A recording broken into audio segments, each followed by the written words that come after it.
And that's if he was not already engaged. Girl, he is engaged. Leave this man be.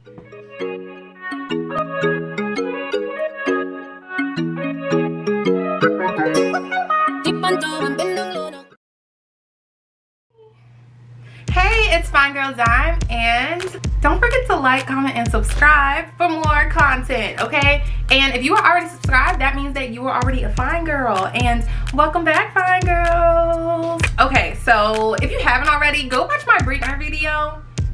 Okay, thank you. While we're on the topic of basketball, y'all see my outfit? Like, when I saw myself in the camera, I was like, I look like Michelle from Destiny's Child. You know, when she was in the Survivor video, she had a top kind of like this. I'm a survivor, I'm a survivor. That gonna make my back hurt, but let's get into it. Let me tell you guys about my childhood, okay? I lived a very sheltered life, and this came along with not being able to watch certain movies that other people did growing up. Now, do I regret it completely? No, especially as I go back and watch some of these movies. And you want to know one of the movies that's on this list?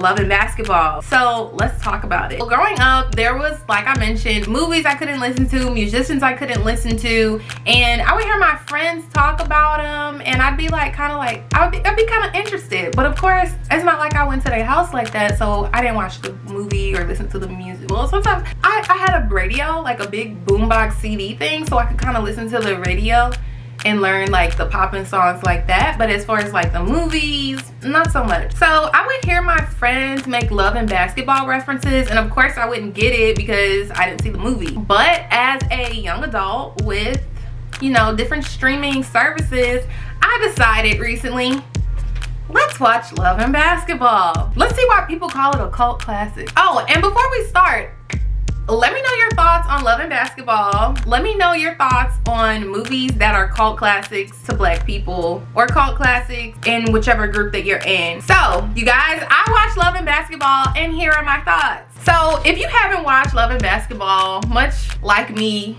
maybe a day or two ago, you're kind of wondering, what is this about? Love and Basketball? Is this like Love and Hip Hop? Not quite, but I can see some similarities here and there, aside from Love and Hip Hop being a reality show and this being a messy movie. So Love and Basketball, it's about two childhood friends that eventually grow up. The girl's name is Monica, played by Kyla Pratt, and Sanaa Lathan as like a teen and an adult. And we also have Quincy, he's played by Omar Epps. So both of them, they play basketball, and you get to see their journey. By the way, they also have dreams of going to the NBA and the WNBA as they grow up. Now let me tell you about this toxic journey of Monica and Quincy. The first quarter, you have their childhood. I'm gonna tell y'all more about that once I get to my opinion piece about this movie. But basically, their childhood is a representation of how their relationship is going to be for the long haul, y'all. A hot mess and full of scars. The movie is divided in quarters, kind of like a basketball game, and the first quarter is the childhood. The second quarter, you have them more so interacting with each other in a more, tell me again, now can we be lovers and friends? Basically, they doing that, okay? Or they're trying to manage it, right? Monica, she's killing it at basketball. Quincy, he's killing it at basketball. And the girls are looking at Quincy. Monica, her focus is school and basketball, and that upsets her mom a bit. Her mom wants her to be like more feminine. One thing you can say about Monica is that she takes basketball really seriously, and she is ready to throw hands if somebody disrespects her at basketball. Well, I'm not saying she's gonna beat anyone up, but she gets very passionate, very easily angered when it comes to basketball. So if someone makes a wrong play, referee makes a wrong call, she has beat. She's not dating at all, and nothing wrong with that. The thing that is wrong, because I feel like the only reason Monica wasn't dating, but because she was focused on Quincy, that's why she wasn't dating. If you are a younger fine girl, don't let a guy you weren't sure about stop you from dating, and don't let anyone stop you from dating except your parents, okay? I don't know how old you are. Okay, I'm going on a tangent. Let me just focus on I don't want you to end up like Krishan, okay? That's the only reason why I said this, okay? Go watch this video. So let me get that focused. Quincy, he's into all his women, and what I noticed about this movie is that they are basically labeling her as like the angry black woman that's masculine and plays basketball, which is a trope I'm not too fond of. I'm a ball player with a jacked up attitude. And Monica gets labeled this by her mom and by Quincy. Quincy's mom, she's worried that the girls are trying to use him for money because they think that he will be in the NBA. Quincy's, this is something important to know too. Quincy's parents they argue a lot, and it's a toxic kind of arguing where they like pushing on each other and all that, and that makes Quincy go inside Monica's bedroom, and that's where he sleeps. Problem number 10 with this movie, okay? I'm trying to give y'all synopsis. Okay, I'm gonna have to give y'all a mixture of the two, okay? So, synopsis, my opinion. This was the 10th issue in the story, okay? Because for Monica, like, you are basically gonna be like his safety net. Ew. Like, you don't want to do that in that, don't be that way. Like, you know, you can be supportive of someone, but I don't think she should have made it a habit whenever things are wrong. You go to Monica. Go to Monica to fix the problems, because Monica is not your psychologist. Go to your house. Sleep in your own house. He does sleep in the floor though, you guys. I just want to make the point clear that he doesn't sleep in the bed with her that night. Seeing Quincy's parents argue like that, it also explained why he was like pushing and shoving on Monica when he saw that Monica was doing really well at basketball, beating the boys. Monica's sister came clutch, and she was like, you know what? I got this attractive guy that I can hook you up with. And she was like, no, I'm not really trying to date like that. Monica's sister is like, he cute, give him a chance. You know, I'm gonna give you some va-va-voom, and you're gonna be looking really good, really fly for this dance, okay? So Monica, she obliges. She looks all pretty and stuff like that. By the way, she matches her up with a college guy, which is slightly problematic considering that Monica is like 16 years old, but it is the 90s. Monica's basketball team, they lose the game, and Monica is so upset. She is taking it to heart. Her mom's like, why are you taking it so seriously? It's just a game. And Monica, like, this game is her life. So she's like, I did not lose a game. I lost, well, not her life, but a piece of her, because she lost this game. And she's trying to get scholarships. She doesn't have scholarships yet, so this game was very important for her. And so because this happened, she's not really feeling the fact that she has to go on the date with this guy that she's not interested in, but she goes anyway. Her mom calls her beautiful, and she's like kind of in disbelief, which is a bit sad because it kind of shows you that Monica had no self-esteem, and this will also explain why she allows Quincy to treat her the way she does at this time and later in the movie. So yeah, her mom gives her some pearls, and she ends up going to the dance, and that's the thing. So they arrive there, they at the dance, and she's all done up looking good, and guess whose eye she caught? Good old Quincy. Quincy's date, Shawnee, clowns Monica, and he does nothing about it. So at this point, I'm like, okay, so this person, Quincy, he's not your bae, and he's not a friend because Shawnee made fun of you and he had nothing to say about it. You're clearly both my enemies at this point. That's how I would have taken that. Like, and not even enemies like, oh, I'm gonna be out to get you from this day on. It's just like, clearly y'all are not on my side. If you're not a friend, then you need to be cut off. Because as a friend, he should have been like, no, Shawnee, that's not cool. You're not gonna talk about my friend like this. Chill out. But yeah, so while Monica's date is going to get a drink, Quincy pops up trying to flirt with her. Then her date pops up. Then you have Monica and Quincy staring each other down while they dancing with their dates. And the song that's playing at this time was, I wanna be your man, I wanna be your man. That's what's playing on, okay? But I don't think that was the case. He didn't want to be her man. He just didn't want that other man, the college guy, to be her man, okay? So some people, they just don't want to see you happy. Like, they want to treat you like trash when they with you, and then you can't have anybody.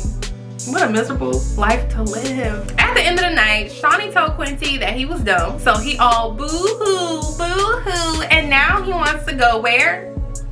To Monica's house. Why? Because she set this precedence at the very beginning saying this treatment is okay. Monica, she's nervous because she got a letter with the admission, and he opened it. They find out, okay, you know, she made it. She's happy. She is on the basketball team at the same school as Quincy, except, you know, he's on the male basketball team, she's on the ladies basketball team. They make out and they do yeah. So she decides to lose her to him. After that, now you're in the third quarter. They're both in college. They're boyfriend and girlfriend now. He is still disrespectful, and they have two very different experiences as they are in this basketball life, because Quincy, he's more so like they wanted him, they build plays around him kind of situation. Monica, she's a rookie. She has to like get in where she fit in. She has to fight for her respect. in the game. She getting hazed by the girls, and we're gonna call one of these girls Samantha because she's gonna come back up later. So now she's trying to manage college life, familial life, and her academic studies, and her romantic trash relationship with Quincy. Quincy legit flirts with fans in front of her face and expects her not to get mad about it, when he literally could have said what he said to a fan in a non-flirty way. He's just disrespectful and doesn't respect her.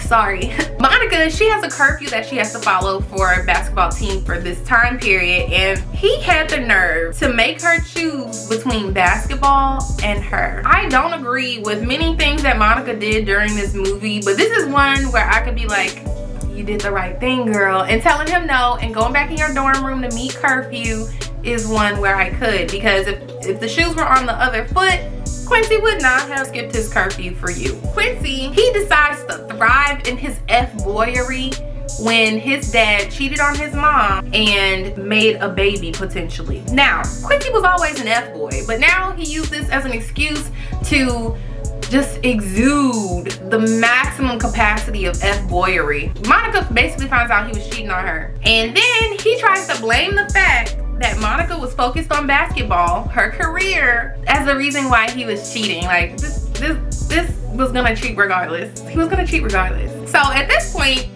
I am confused as to why y'all thought this was a love story, huh? Why did y'all think Love and Basketball was a love story? Because I'm not seeing the love, and we're in the third quarter. You can tell me in the comment section below. Love has never looked like that for me. So Quincy breaks up with her because he feels that she doesn't have enough time for him. And that was one of the best things Quincy could have ever did to her, for her.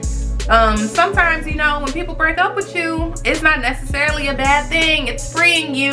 It's a favor. It's a conclusion that you possibly was not gonna come to yourself, but that person, they helped you out. Oh, not to mention Quincy also, he gets drafted, so now he really feeling himself, but he still wants to be friends. And you know what that means? It means I still want to take advantage of you and your kindness and your energy and possibly your pum pum if you let me get that far, but I don't want to be in a relationship with you and I don't want to commit to you. That's what let's just be friends means, because you know there's different let's be friends. There's like let's be friends, let's really just be friends, and then there's let's be friends, I'm trying to friends. But for me, he was never really a good friend, so it never made sense to, oh, let's just be friends. He wasn't a good friend. Like, y'all can put in the comment section below if y'all thought Quincy was a good friend or not, but I don't want friends like Quincy. So now we have the fourth quarter. Well, oh, let me tell you, yeah, I told y'all I can this one always playing. Okay, so Monica, she is playing basketball in España, okay? She is international, baby. If you don't know, I have a travel channel. Well, just follow me on Instagram, because I have a travel Instagram. It's Dime Eats and Travels, okay? So follow me on there. But she goes to Spain. She's the star pointing guard. And while she's there, she sees her nemesis, Samantha, from college. They decide to go get lunch and dinner like that. And Samantha, she living her best life. She's like dating different guys. She plays in Italy. So she's like, you know, dating people while she's out there, enjoying her single girl life, you know? And Monica, she's not dating. She is not healing at all. She is still stuck on Quincy, even though Quincy is living the rest of his life as if, like, you know, how you supposed to live your life. Just, you know, focusing on what you choose to focus on and yourself. Oh, Monica is watching him play, and then he ends up spraining his ACL. Now, Monica, she travels all the way from Spain to visit Quincy in the US in the hospital with a torn ACL. Now, what happens while she's there? Because Quincy moved on with his life. He's engaged. So she goes to her mom for advice. So what do I do? Find out where they're registered and send them again. Yeah, when you come at me with bullshit like that. You know, they get into an argument referring to Quincy could do better, in my opinion. Monica took this as an offense. Monica's mom was actually saying, I think he could do better because I think he should pick you. Now, if I was Monica's mom, I would have like, it's been 12 years, honey. Why? Please move on, okay? Please move on.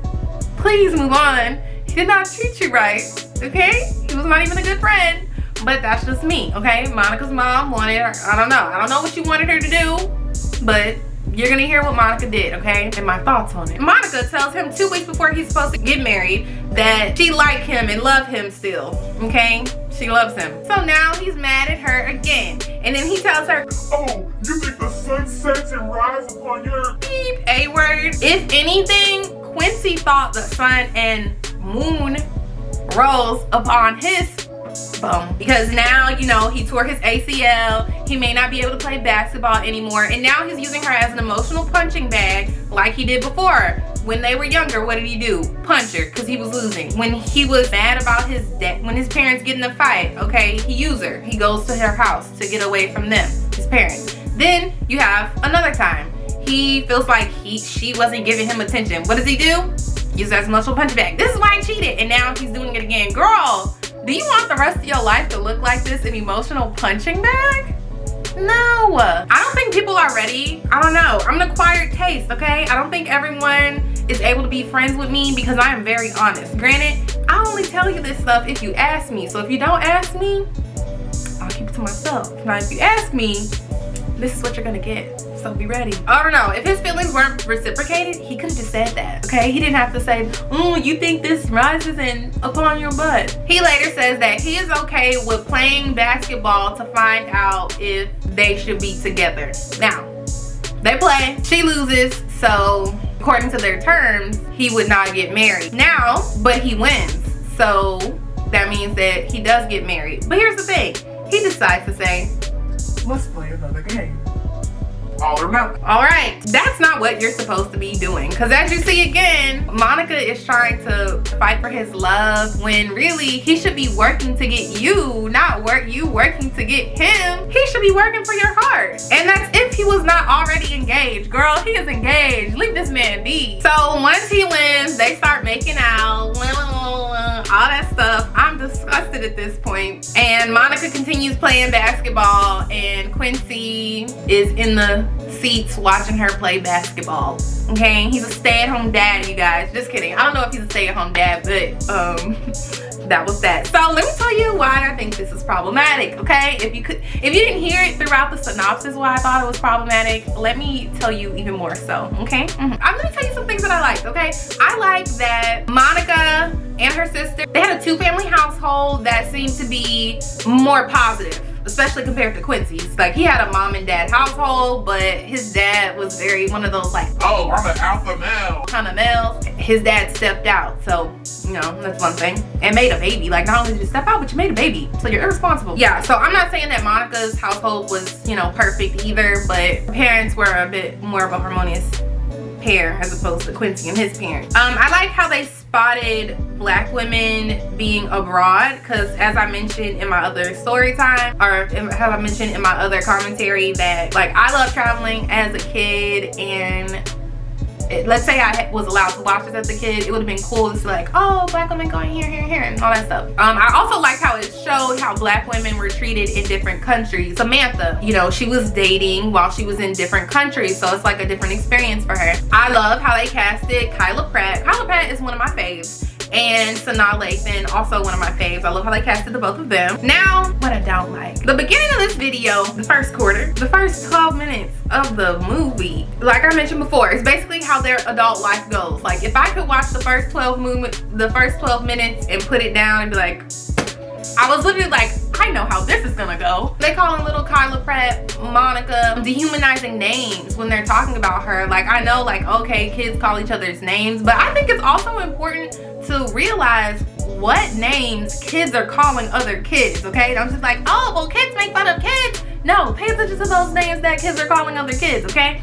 But they are calling, that could be a video in itself, but they are calling Monica dehumanizing names. Like, it's not, oh, you're a duty head. It's like, oh, you're a dog. Like, I don't know. It was some stuff like that, very dehumanizing, that people like to associate with black women sometimes, and I did not like that. And they did that because she liked sports. They're trying to associate her with being very masculine even when she was a kid. It also showed that Quincy, at this time, he was a sore loser. Sore loser.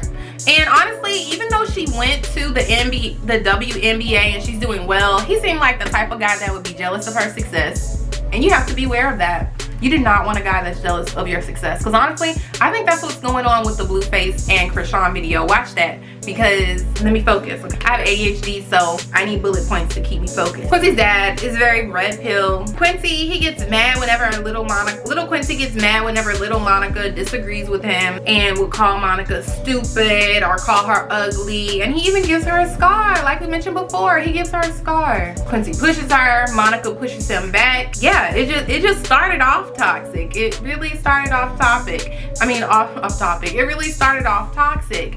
And in real life, when your relationship starts off a certain way, and when you have your first argument, pay attention to that argument, because that argument, how that argument is, not the exact content matter, but how that argument goes, unless either of you change a bit, that's how the rest of your arguments are gonna go. And you have to ask yourself, do I want the rest of my life to be like this? My battery's about to die. So sometimes when I don't like the character in a movie, I end up not liking them for some time, like months, potentially years. So for example, Danny Glover, I didn't like him for years after I watched The Color Purple. I was like, I am done with this man. Yeah, that's actually how I felt about Quincy when I saw this movie. I was like, I'm done. Granted, it's not like Omar Epps is in a lot of things anymore, so it's not like I have to see him a lot. That was a quick one, you know.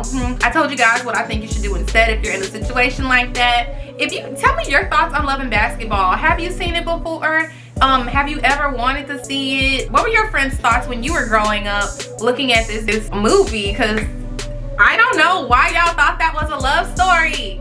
Why did y'all think that? Like, I'll see people on little forums when I was like on the little fan fiction sites and stuff. They'll have like love and basketball picture, and I'm just like, well, I didn't have any reaction at that point because I hadn't seen the movie. But looking back on all those Love and Basketball references, I'm just like, I gotta. Did we watch the same movie?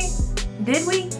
But yeah, don't forget to like, comment, and subscribe. I will talk to you guys next time. Bye.